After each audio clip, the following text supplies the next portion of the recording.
Bismillahirrahmanirrahim. Assalamualaikum warahmatullahi taala wabarakatuh. Alhamdulillahi rabbil alamin wassalatu wassalamu ala asyrafil anbiya'i wal mursalin wa ala alihi wa sahbihi ajma'in. Qala rabbi shrah li sadri wa yassir li amri wahlul 'uqdatam min lisani yafqahu qawli. Allahumma aftah 'alaina hikmataka wa anshur 'alaina min khazaini rahmatika ya arhamar rahimin. InsyaAllah kita bukakan majlis ilmu kita dengan bacaan Ummul Kitab Al-Fatihah. A'udzu billahi minasy syaithanir rajim. Bismillahirrahmanirrahim. Alhamdulillahi rabbil alamin. Ar-Rahmanir Rahim. Maliki yaumiddin. Iyyaka na'budu wa iyyaka nasta'in. اهدنا الصراط المستقيم صراط الذين أنعمت عليهم غير المغضوب عليهم ولا الضالين آمين آمين آمين ya rabbal alamin. Alhamdulillah, syukur kita kehadrat Allah Subhanahu wa taala kerana masih lagi diberi ruang dan peluang untuk sama-sama kita meneruskan siri kuliah Maghrib di surau At-Taqwa pasal 1M, yang mana kita ni dah lama dah tak jumpa. Sebelum puasa, last kelas, lepas raya, sibuk beraya, tak sempat nak hadir. Yang sepatutnya pada Ahad awal bulan, tapi ni dah Ahad akhir bulan. Okey. Untuk yang terakhir perjumpaan kita membincangkan tentang surah Al-Mutaffifin. Okay, kita bermula daripada Al-Fatihah, kemudian An-Nas, kemudian kita dari belakang tu kita naik sikit. Okay. Dan sampailah kepada surah Al-Mutaffifin, kita dah pun berbincang pasal surah Al-Mutaffifin ni sampai ayat yang ke-9 kalau tak silap saya. Dan hari ini kita akan sambung pada ayat 10. Cuma sebelum tu kita recap baliklah. Surah Al-Mutaffifin ini mengandungi 36 ayat. Merupakan surah Makiyah, iaitu surah yang diturunkan di Mekah. Kebanyakan surah di dalam juzuk Amma, juzuk 30 tu adalah diturunkan di Mekah. Salah satu kriteria kenapa surah itu Makiyah adalah surahnya pendek-pendek. Tapi ada je macam surah Al-Bayyinah Madaniyah. Tapi kebiasaannya kalau kita belajar ulumul Quran berkaitan dengan Makiyah dan Madaniyah, antara kriteria surah itu Makiyah, surahnya pendek-pendek. Dan juga banyak membincangkan tentang tauhid, tentang akidah, tentang kehidupan masyarakat Arab zaman jahiliyah. Itu adalah surah Makiyah. Dan bermaksud Al-Mutaffif ini maksudnya curang. Orang yang curang, bukan berkaitan dengan suami isteri, tetapi curang dalam bentuk timbangan. Kalau dia seorang peniaga, dia kurangkan timbangan bila orang nak membeli. Tetapi bila dia seorang pembeli, dia nak timbangan itu dilebihkan. Itu maksud curang. Bukan kata dalam muamalat tu, bukan kata kat sini bila curang ni kita tak boleh tawar-menawar langsung. Dalam muamalat boleh, dibolehkan tawar-menawar. Ejah sikit bawah. Kita minta dengan penjual dikurangkan harga sedikit. Tapi kalau dia tak bagi, kalau kita memang berkehendakkan barang tu, kita terpaksa beli dengan harga yang dia patut jual lah. Kita jangan memaksa, jangan mengutuk, jangan mengata. Bila orang tak bagi kita harga yang kita tawarkan tu, harga RM15 kita tawar RM13. Lepas tu kita koyak, kita pun kedekut lah dia ni. Jadi mengata pula, tu tak dibolehkan. Tapi tawar-menawar tu boleh. Cuma jangan jadikan tabiat apabila kita menjual, timbangannya dikurangkan. Apabila kita jadi seorang pembeli, timbangannya kita nak dilebihkan. Okey. Kemudian surah Al-Mutaffif ini diturunkan pada peringkat kedua kenabian, iaitu daripada tahun keempat dan tahun kelima kenabian. Masa ni, zaman tahun keempat kelima kenabian ni sudah berlaku perkara-perkara yang teruk kepada sahabat-sahabat Nabi yang memeluk Islam dan kepada Nabi sendiri. Dipulaukan, disekat makanan dan minuman, ada yang diseksa. Zaman ni lah, zaman tahun keempat dan tahun kelima kenabian, yang mana zaman ni Nabi dah mengajar umat Islam ataupun sahabat-sahabat yang memeluk Islam di rumah Al-Arqam bin Abi Al-Arqam. Pada mula-mula Rasulullah berdakwah, zaman Abu Bakar, lelaki pertama memeluk Islam. Sayyidatina Khadijah, perempuan dewasa pertama memeluk Islam. Kemudian ada Sayyidina Ali, ada Zubair bin Al-Awwam, antara orang-orang yang pertama memeluk Islam tu, Uthman bin Affan dan sebagainya. Zaman ni, zaman kelompok 10 orang, 20 orang ni, Nabi mengajar dekat rumah dia tentang Islam. Tapi bila dah sampai ke peringkat tahun keempat, kelima kenabian, Nabi mula berpindah ke rumah Al-Arqam bin Abi Al-Arqam. Dia jauh sikit, dia dekat belakang bukit, di hujung kota Mekah. Di rumah yang samalah Sayyidina Umar memeluk Islam. Rumah Al-Arqam bin Abi Al-Arqam ni. Mana Sayyidina Umar tu dia keluar daripada rumah dia membawa pedang telanjang. Dia buka daripada sarung, dia tinggal sarung tu kat rumah. Keluar dengan satu niat untuk membunuh Rasulullah. Bila dia lalu dekat rumah adik dia, dia terdengar adik dia baca Al-Quran dan hatinya dijentik. Dia kata, syair Arab tak hebat macam ni. Dia pun paksa naik, dia terjah rumah adik dia, suruh baca sekali lagi. Bila adik dia baca sekali lagi, dia kata, aku nak pergi jumpa Muhammad. Orang dah takut semua. Sampai rumah Al-Arqam bin Abi Al-Arqam ni, masa tu Hamzah baru masuk Islam. Hamzah ni orang garang juga. Orang yang gedebel juga. Hamzah kata tak apa. Pakcik ada. Hamzah tu kan pak saudara Nabi. Pakcik ada, jangan risau. Biar dia masuk. Nabi kata biarkan dia masuk. Bila macam tu, masuk saja, dia pun yang tadinya niat turun dari rumah nak bunuh Nabi, pergi-pergi depan Nabi, syahadah. Sayyidina Umar. Lepas tu, bila dia syahadah, dia bercakap pula, kenapa tak buat ibadat depan Kaabah? Kenapa sampai jauh macam ni buat ibadat? Sedangkan agama ni agama yang mulia. Sebelum ni dia yang banyak menentang Islam. Bila dia masuk Islam, dia kata Islam ni agama yang mulia. Kenapa tak pergi beribadat di depan Kaabah? Lepas tu, dengan keadaan macam tu, dia pun, siapa yang nak pergi beribadat depan Kaabah, jom ikut aku. Kita pergi. Aku kawal. Bila Sayyidina Umar pergi, Sayyidina Umar ni dia pergi ke mana pun, kawan-kawan dia duk amalkan ajaran Islam dan apa pun dekat Kaabah tu, tak ada seorang pun berani masuk. Tak ada seorang pun yang berani lawan. Sebab dia Sayyidina Umar. Zaman jahiliyah dia kalau pergi memburu, singa dia bawa balik. Orang yang boleh buru singa ni, hebat tak? Itu rumah Al-Arqam bin Abi Al-Arqam. Zaman ni lah, tahun keempat, tahun kelima kenabian.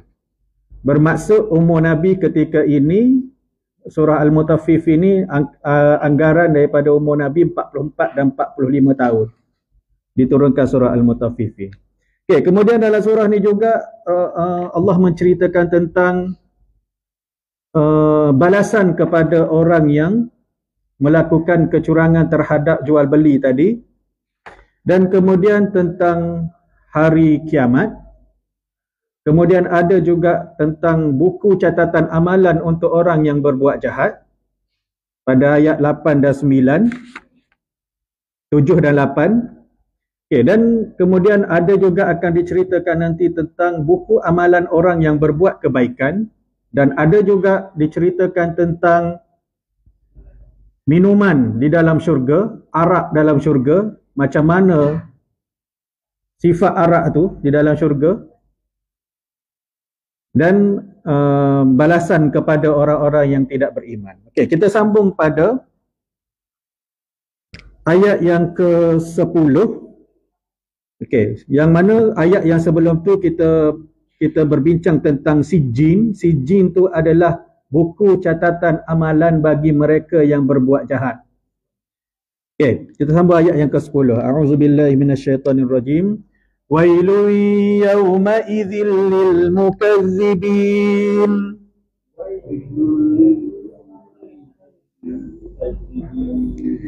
Okey, wailun. Perkataan wailun, kecelakaan.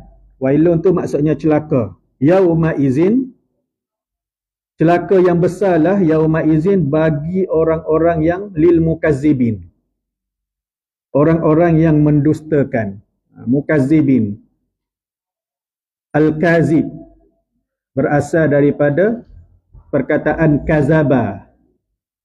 Kalau kita tengok hadis tentang orang munafik, idza haddatsa kazaba.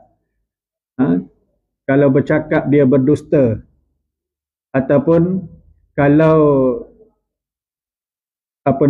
nabi palsu, Musailamah al-Kazzab, perkataan kazaba juga. Ni dia guna lil mukazzibin, orang-orang yang mendustakan. Dusta apa? Kecelakaan besar bagi hari itu pada orang-orang yang mendustakan. Mereka telah mendustakan agama dan hari pembalasan. Maksud mendustakan itu secara ringkasnya mereka tidak percaya. Mereka kata orang yang sampaikan tentang agama itu berdusta. Dia dah tak percaya kepada apa yang Nabi bawa, apa yang Nabi terangkan tentang Islam. Malahan dia menuduh pula Nabi tu yang mendusta. Okay? Yang lebih spesifiknya, lil mukazzibin ini orang yang tak percaya kepada hari pembalasan. Bila Nabi cerita tentang hari kiamat, mereka gelak ketawa, mempersendakan Nabi. Okey, jawab bagi ayat 10 tadi ada pada ayat 11. Siapa yang lil mukazzibin? Alladzina yukazzibuna biyaumiddin.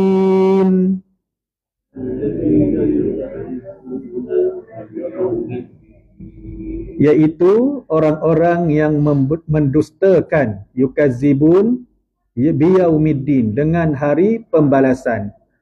Yaumiddin ni dia antara salah satu nama hari kiamat.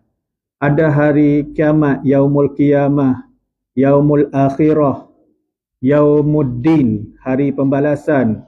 Ada yaumul hashr, yaumul hashr, hari perhimpunan pada mahsyar. Yaumul waqi'ah. Banyak lagi nama-nama tentang yang menceritakan tentang hari kiamat. Okey, mereka tidak percaya yang mereka akan dibangkitkan. Inilah yang menyebabkan mereka tidak takut langsung untuk menipu orang lain. Balik kepada mutaffifin tadi. Bila cerita tentang hari kiamat, mereka tidak percaya. Dan bila tak percaya kepada hari kiamat, tak percaya kepada hari kebangkitan, dengan sebab itulah bagi mereka menipu tu adalah perkara biasa, tanpa rasa ragu-ragu ataupun bimbang. Sebab mereka dah tak percaya. Orang kata kalau kau menipu, nanti dekat akhirat kena balasan. Tipulah akhirat. Aku tak percayalah akan hidup balik selepas mati. Dia percaya mati sebab ada orang mati sekeliling dia. Tapi yang mati tak ada seorang pun yang hidup balik datang cerita kematian alam kubur tu macam mana. Sebab tu tak percaya. Okey, sebab mereka tidak percaya bahawa pada hari ada hari kebangkitan semula dan segala perbuatan mereka akan dinilai. Okey, mereka hanya nampak kehidupan di dunia sahaja dan mereka mahu dunia mereka untung sahaja. Sebab tu bila membeli nak lebih, bila menjual nak dikurangkan supaya mereka dapat untung. Dan kerana pemahaman beginilah yang menyebabkan kehidupan mereka jadi macam tu. Sebab tak percaya kepada hari kiamat. وَمَا يُكَذِّبُ بِهِ إِلَّا كُلُّ مُعْتَدٍ أَثِيمٍ.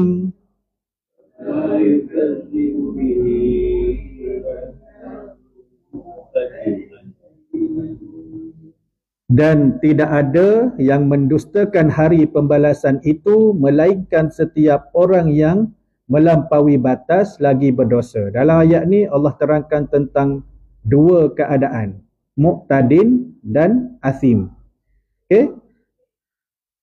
Perkataan pertama, muqtadin, yang bermaksud melampau, iaitu boleh bermaksud mereka yang melampaui hak-hak orang lain.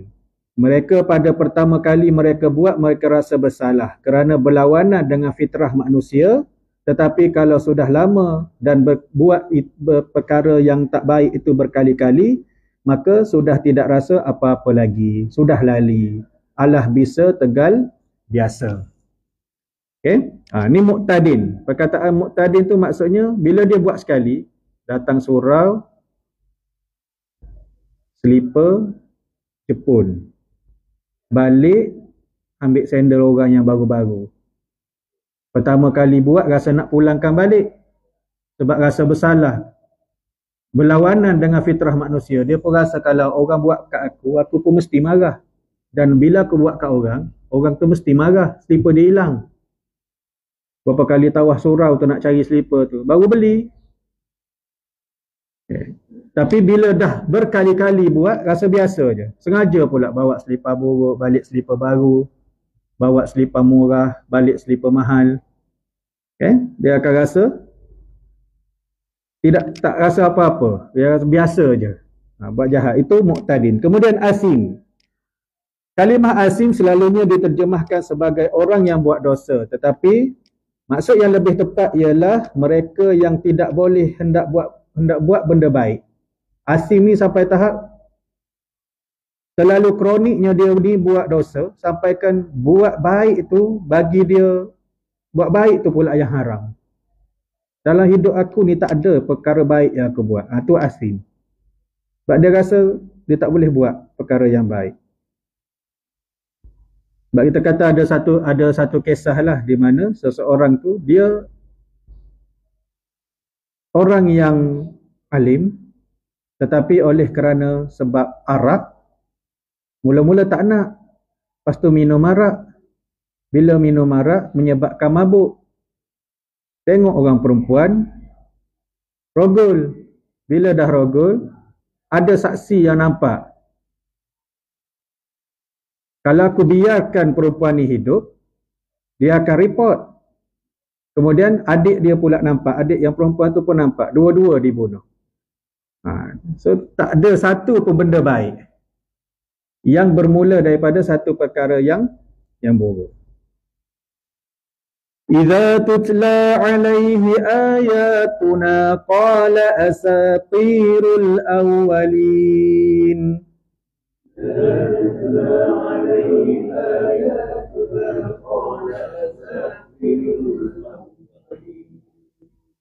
Okey.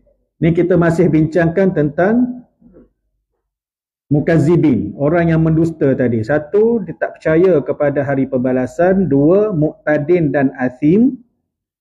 Okey, yang ketiga, ni kriteria yang ketiga, orang mukazzibin yang ketiga, yang apabila dibaca kepadanya ayat-ayat kami, iza tutla alaihi ayatuna, apa mereka kata? Qala asatirul awwalin.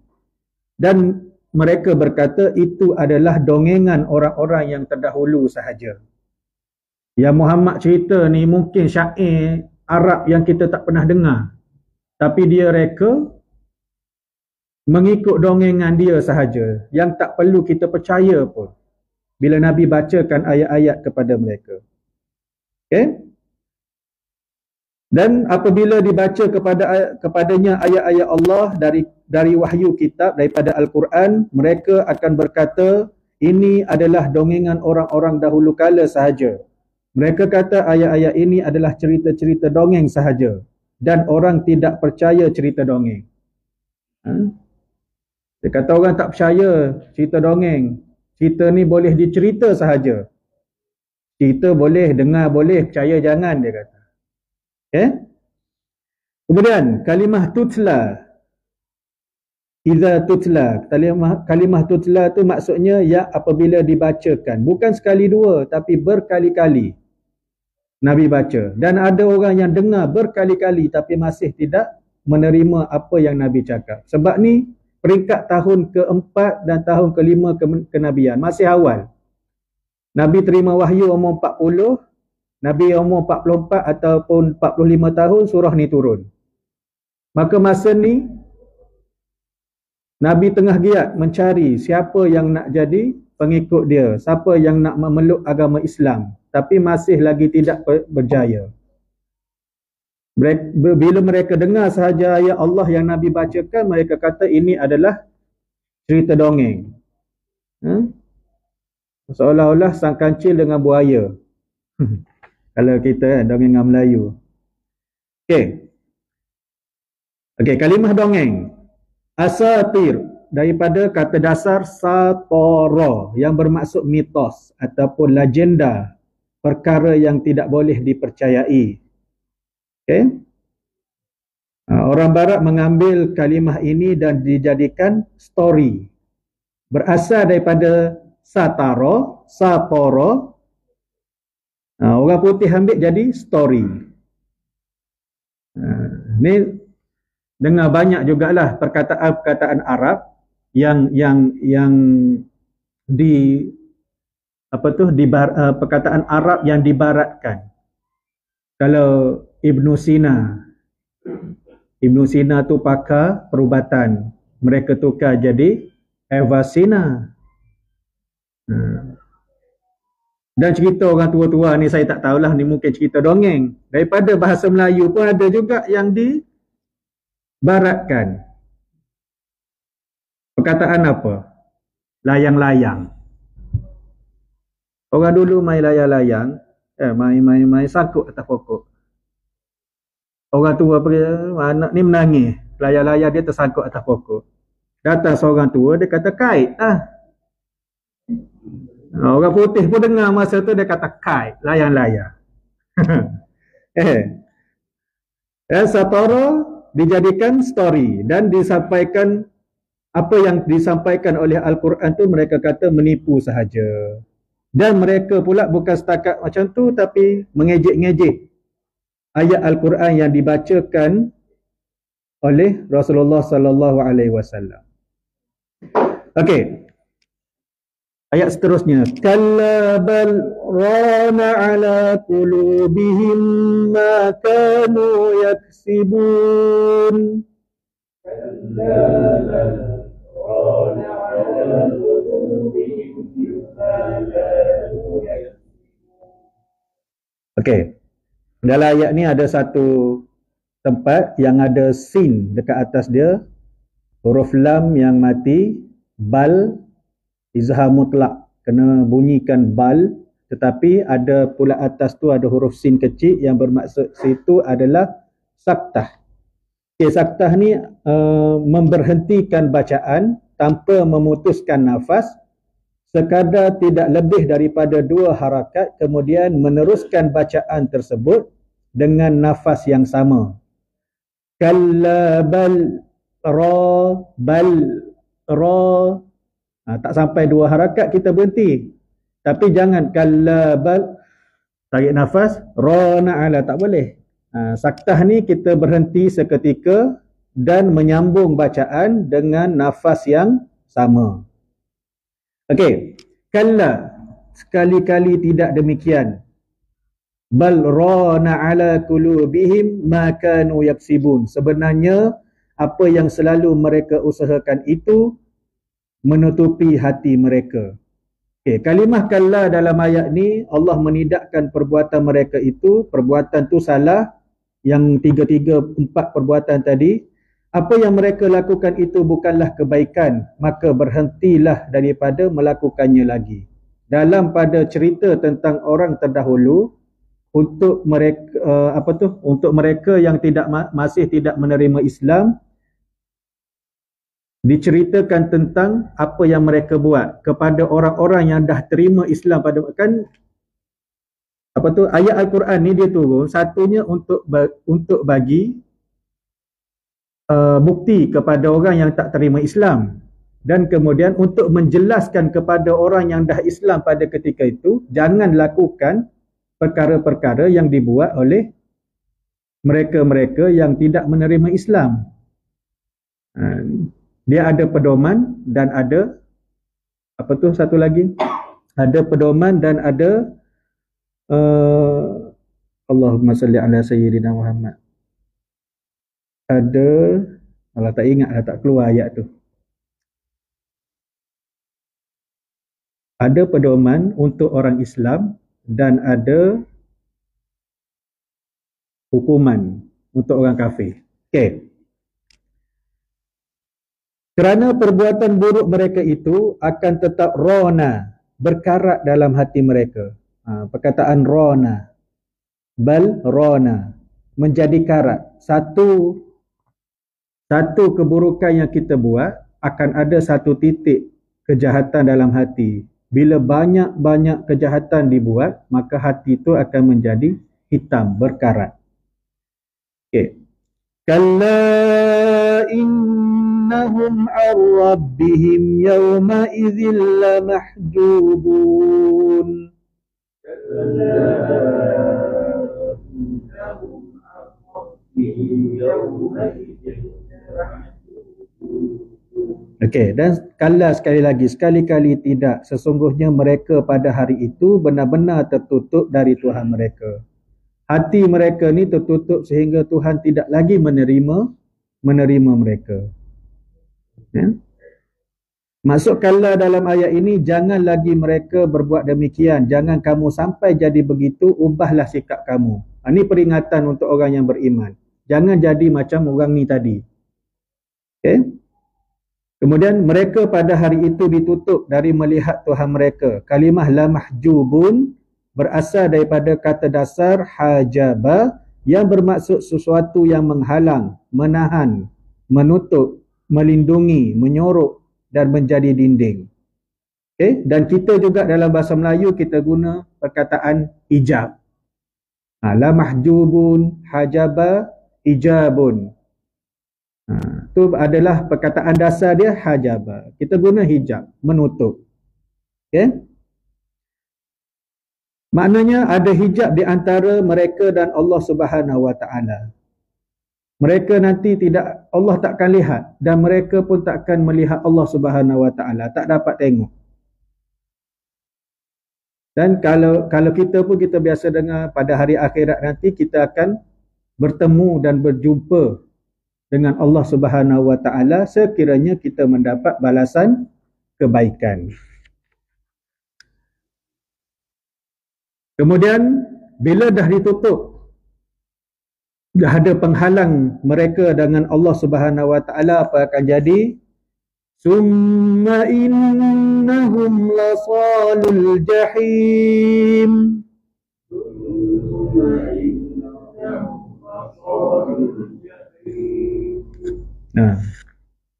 Summa, kemudian, innahum, sesungguhnya mereka itu lasalul jahim, benar-benar masuk ke dalam neraka jahim. Jahim tu nama neraka lah. Kemudian mereka akan masuk ke dalam neraka Jahannam. Dan kita semua pun tahu orang yang berbuat buruk, orang yang tidak melakukan kebaikan akan masuk neraka daripada zaman kecil-kecil lagi. Kau buatlah macam tu, nanti berdosa masuk api neraka. Budak-budak kan. Daripada zaman budak lagi kita dah tahu. Buat buruk, balasan dia neraka. Akan tetapi dari segi bahasa digunakan ayat ini sedikit penerangan tambahan, iaitu kalimah sallu. Sallu. Bukan sallu, sallu. Kalau sallu, dia kadang-kadang dia ada, kalau kalimah tu contohnya fa'ala, buat, dia akan jadi, kalau tambah alif dekat tengah, fa'ilun, dia jadi pembuat. Kalau salu, masuk. Salu, memasukkan. Orang yang buat jahat macam ni, orang yang dalam kelompok-kelompok tadi tu, mereka memasukkan sendiri diri mereka ke dalam neraka. Macam dalam surah-surah sebelum ni pun banyak kali kita jumpa perkataan yang hampir sama. sekiranya ada balasan neraka, Allah nak ceritakan tentang, kalau boleh aku ni tak bagi semua orang masuk neraka, tapi ibadah kamu sendiri, kerja kamu sendiri, perbuatan kamu sendiri yang akan memasukkan kamu ke dalam neraka. Mereka tentunya tidak mahu, tetapi mereka tidak dapat menahan diri mereka daripada masuk ke dalam neraka Allah. Dan Allah akan buat supaya mereka sendiri akan terjun ke dalam neraka. Okay? Diorang tak nak, tapi diri mereka tu sendiri akan pergi terjun ke dalam neraka. Kalau kita dengar, bila seseorang tu kembali ke alam barzah, maka mulutnya dikunci. Tangan, kaki, hidung, mata, telinga semua akan bercakap.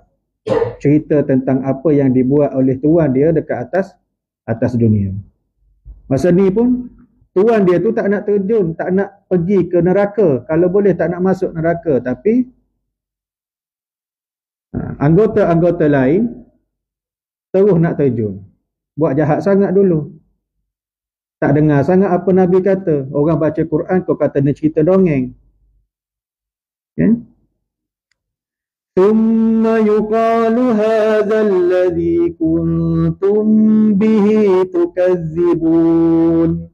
Thumma yuqalu hadzal ladzi kuntum bihi tukazzibun.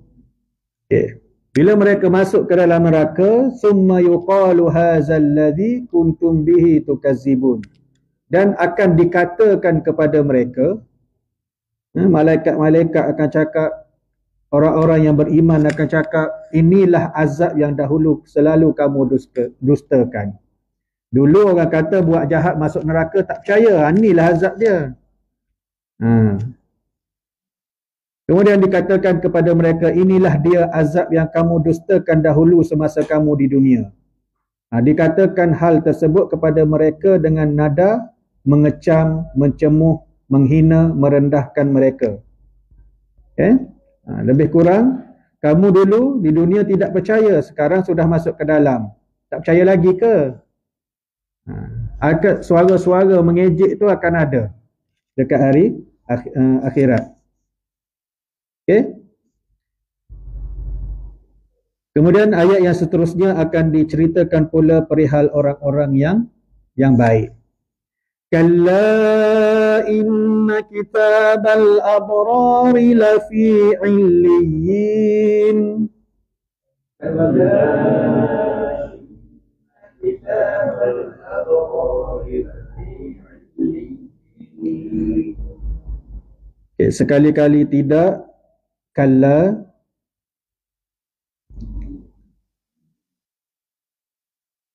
kat sini ni bila orang kafir kata orang mukmin tu duduk dalam kerugian.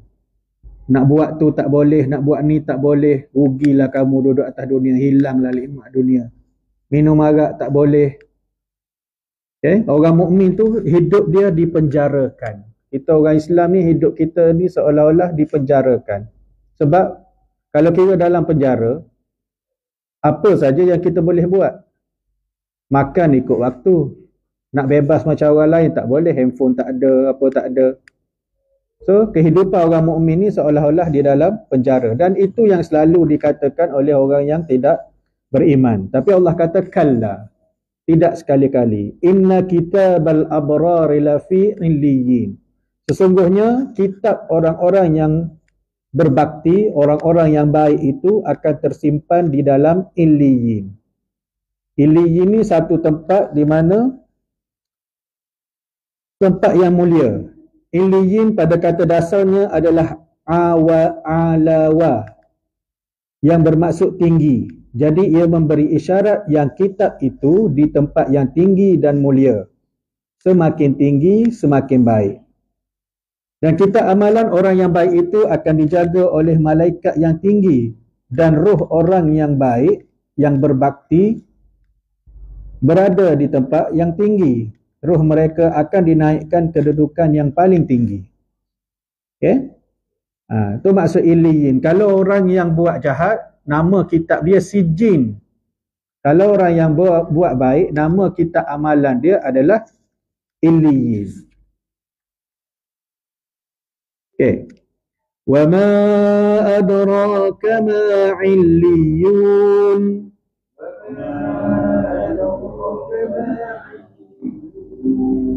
Dan Allah tanya kita, tahukah kamu apakah Illiyin itu? Dan kita tak perlu jawab sebab dalam Quran ni Allah tanya, Allah nak bagi jawapan. Kitabun marqum. Illiyin itu adalah kitab yang bertulis. Ianya adalah sebuah kitab yang sudah siap bertulis. Kitab ini mengandungi nama ahli-ahli syurga dan amalan mereka semasa di dunia. Semoga kita semua termasuk dalam golongan orang-orang yang ada kitab Illiyin ini. Amin. Yashhaduhul muqarrabun. Yang mana kitab ini disaksikan oleh malaikat-malaikat yang dekat kepada Allah Subhanahu wa taala. Kitab itu disaksikan oleh malaikat yang hampir dengan Allah. Oleh itu ini bermakna kitab tersebut berada di tempat yang tinggi, kerana itulah tempat malaikat yang rapat dengan Allah Subhanahu wa taala yang boleh melihat dan menjaganya. Kitab tu malaikat yang paling tinggi yang jaga. Ruh orang yang beriman pun akan pergi ke peringkat yang paling tinggi supaya macam kita sekarang lah, lagi tinggi kedudukan, lagi kita suka. Dan Allah pun letakkan ruh orang yang berbuat baik di dunia ni di tempat yang paling tinggi, mengikut kesukaan manusia. Innal abrara lafi na'im. Innal abrara lafi na'im. Sesungguhnya orang-orang yang abror, yang berbakti, yang berbuat baik kepada Allah Subhanahu wa taala, lafi na'im, mereka ni berada dalam kenikmatan yang besar di dalam syurga. Allah kata sesungguhnya orang-orang yang berbakti, orang-orang yang berbuat baik berada di dalam tempat yang penuh nikmat. Dan dalam ayat ni Allah mula hendak menceritakan hal orang-orang yang baik pula, yang nama mereka ada dalam kitab Illiyin itu. Apa mereka dapat? Alal araiki yanzurun.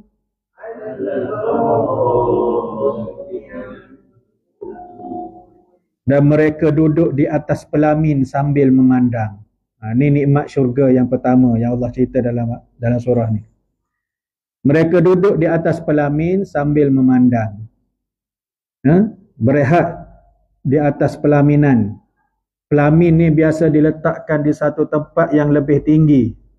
Kalau dalam dewan tu, masa kahwin lah, biasa dalam dewan tu dia ada tempat yang tinggi sikit, naik di atas pelamin tu. Raja sehari. Itu dunia. Kalau dalam syurga ni hari-hari duduk bersenggeng, dia kata duduk sambil melihat. Tak ada buat apa dah. Tak perlu buat ibadat apa-apa dah masa tu. Mereka berehat di atas pelamin-pelamin sambil melihat keindahan syurga. Dan mereka berbaring dengan berehat atau selalu dikatakan sebagai bersenggeng. Duduk bersenggeng. Biasanya dilakonkan bila duduk bersenggeng tu ada orang suap anggur lah, ada orang suap apa. Benda tu yang kita nak. Dalam syurga nanti ada. Duduk di atas iradak, yang bukannya kerusi, bukan juga katil. Nak kata kerusi tak kerusi, nak kata katil tak katil, tapi pelamin lah. Macam kita sekarang lah. Kalau kerusi kecil, pelamin dia besar sikit. Dia macam tu. Mereka duduk sambil melihat keindahan-keindahan yang ada dalam syurga tu. Ta'rifu fi wujuhihim nadratan na'im.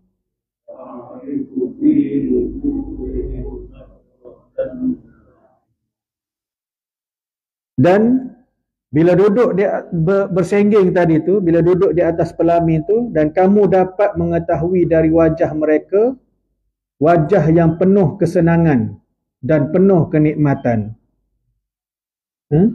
Engkau dapat melihat di dalam wajah mereka nadrah yang bermaksud bercahaya dengan kegembiraan. Dan mereka akan berseri-seri sebab mereka mendapat nikmat yang banyak sekali di dalam syurga. Kalau di dunia mereka boleh lihat bagaimana orang yang sampai ke tempat baru yang menarik, wajah mereka akan berseri-seri. Kita berhajat nak pergi ke suatu tempat yang memang kita nak pergi. Bila sampai ke tempat tu mesti kita rasa teruja dan muka kita happy. Macam tu juga. Kita buat amal ibadat di dunia ni tujuannya satu, untuk sampai di syurga. Bila berjaya masuk syurga tu, muka happy tu tak dapat nak digambarkan. Happy lah. Muka seronok. Kalau kita nak pergi melancong, katalah nak pergi Australia, tiba-tiba sampai. Oh, punya seronok. Dia macam itulah. Nadrah tu. Wajah adalah anggota badan yang pertama sekali menunjukkan perasaan bagi seseorang manusia. Kalau sedih pun, pada wajahnya akan kelihatan dahulu. Sebab muka kita ni Allah gambarkan sebagai nadrah, sebab riak wajah muka kita lah menggambarkan mood kita. Muka masam, bila muka masam mencuka, kata muka masam tu, kenapa muka kau masam? Tak, aku happy ni. Dia lain, tak boleh. Kalau sengih-sengih tu, betul happy. Kemudian apa yang mereka dapat lagi? Yusqawna min rahiqin makhtum. Yusqawna min rahiqin makhtum. Dan mereka diberi minum daripada khamar. Khamar murni itu maksudnya khamar yang arak yang tidak memabukkan, yang dimeterai tempatnya, yang dijaga tempat penyimpanan air tersebut sehingga isinya terjaga daripada sudut keaslian dan kesegarannya.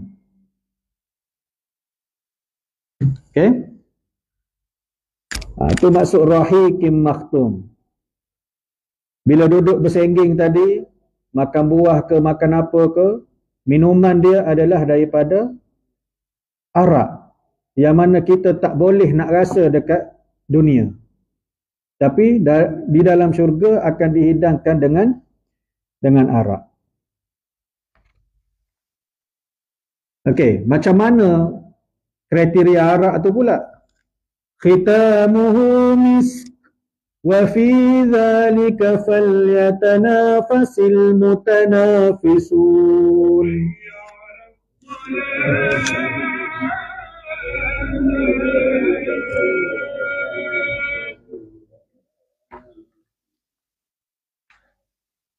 Azan dulu bang.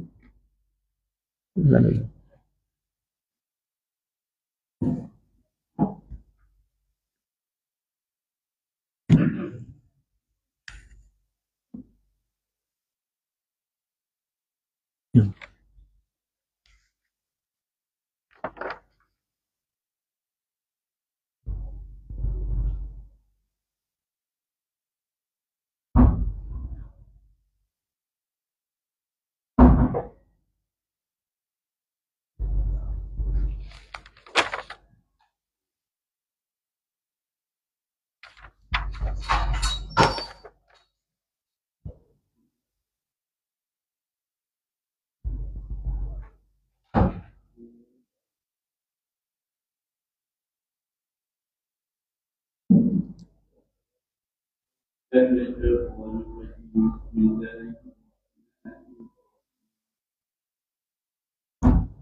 Allahu Akbar, Allahu Akbar.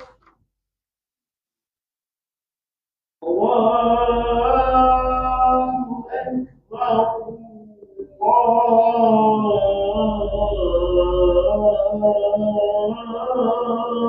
Akbar. Asyhadu an la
Okay, insyaAllah kita sambung.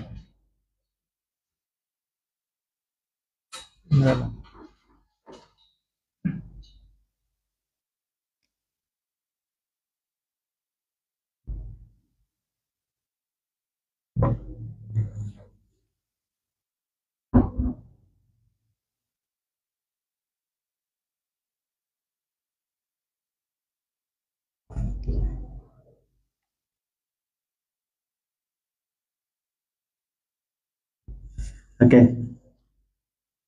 Kita sambung sikit lagi, nak cerita tentang ingredients, bahan-bahan campuran arak di dalam syurga. Okay.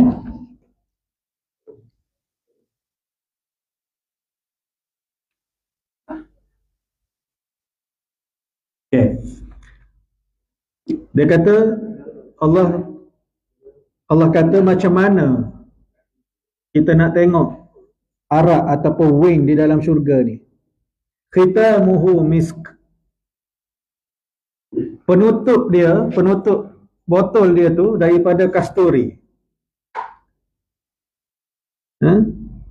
Wa fi dzalika falyatanafasil mutanafisun, dan untuk yang demikian itu hendaklah orang berlumba-lumba untuk mendapatkannya. Penutup minum arak di dalam syurga, penutup dia daripada kasturi. Bau dia kasturi. Kalau kita dekat Malaysia ni harum manis. Rasa puas kalau boleh makan harum manis. Dia macam mangga biasa. Tapi dia harum ketika kita kopek dia. Buka kulit dia tu, cium. Dengan pisau-pisau dia tarik sini. Boleh minum boleh makan harum manis. Itu dunia. Dahlah kita tak boleh nak minum arak. Haram. Masuk syurga boleh minum arak. Penutup botol dia tu pun dah wangi dah. Okey? Ni salah satu ayat yang diturunkan untuk memotivasikan orang-orang Arab pada ketika tu. Orang Arab ni walaupun mereka masih lagi belum kenal Islam pada ketika ni, ada yang mabuk, ada yang tak suka kepada perkara minuman yang mabuk. So dengan turunnya ayat ini dengan harapan supaya orang yang tidak pernah merasa keadaan memabukkan ni, mereka akan lebih tertarik kepada Islam. Okey? Sebab apa mereka ni, ini satu daripada ayat motivasi kepada orang-orang Arab pada ketika itu yang tidak meminum arak. Mereka minum hanya daripada air sumber, daripada wadi, telaga dan sebagainya. Dan Allah tawarkan kepada mereka air yang lebih sedap daripada itu. Bekas air dan penutup dia pun sudah daripada daripada kasturi. Air dia apatah lagi. Okay? Dan Allah mengajak dalam perkara ini hendaklah berlumba-lumba. Manusia tu hendaklah berlumba-lumba untuk dapat minum air ni. Kalau kita nak. Okay? Falyatana fasil mutanafisun. Tanafus tu maksudnya berlumba-lumba ke arah perkara yang kebaikan. Dan Allah cabar kita berlumba-lumba lah untuk minum air yang aku sediakan ni. Okay, kita tengok campuran dia pula air ni. Wa mizajuhu min tasnim. Dan campuran arak itu daripada tasnim. Macam kita lah nak sedap minum air panas saja tak sedap. Campur sebut teh. Air dengan sebut teh saja kelak. Campur dengan gula ataupun susu. Lepas tu tarik sikit baru kau. Dia arak ni pun dia ada campuran dia. Nama campuran dia ni adalah tasnim. Berasal daripada perkataan sanama yang juga bermaksud tinggi. Tasnim ni kita tak dapat nak gambarkan dengan mata kasar lah. Okay? Hanya Allah Subhanahu Wa Taala saja yang tahu tasnim ni macam mana. Yang mana air itu sangat sedap. Dan siapa yang dapat meminumnya akan tertanya-tanya, dari mana rasa tambahan ini? Rasa tambahan tasnim tu dekat mana asalnya? Kita akan tertanya-tanya dengan sendiri. Okay. Ainai yashrabu bihal muqarrabun.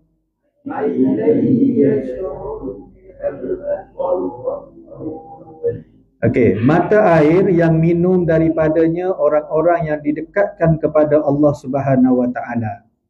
Tadi dia cerita pasal abrar. Lafi illiyin, orang yang abrar, orang yang berbakti, orang yang berbuat baik,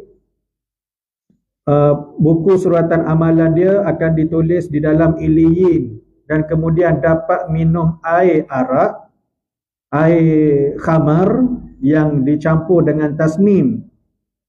Dan tasnim tu sampaikan kalau kita minum, kita akan rasa tertanya-tanya dari mana asalnya bahan campuran ini.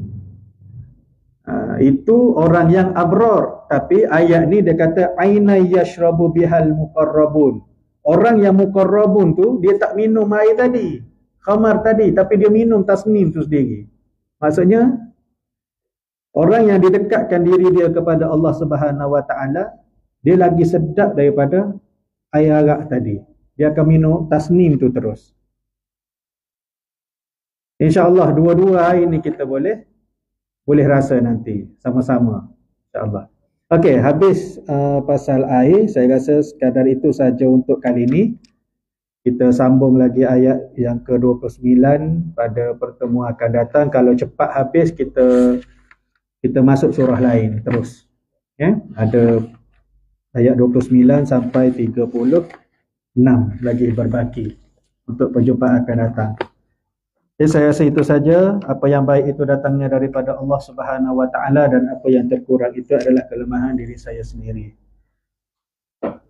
Wabillahi taufiq wal hidayah. Assalamualaikum warahmatullahi taala wabarakatuh. Allahumma arhamna bil Qur'an waj'alhu lana imaman wa nuran wa hudan wa rahmah. Allahumma zakkirna minhu ma nasina wa 'allimna minhu ma jahilna warzuqna tilawatahu ana al-layli wa atrafan nahar waj'alhu lana hujjatan ya rabbal alamin. Allahu akbar.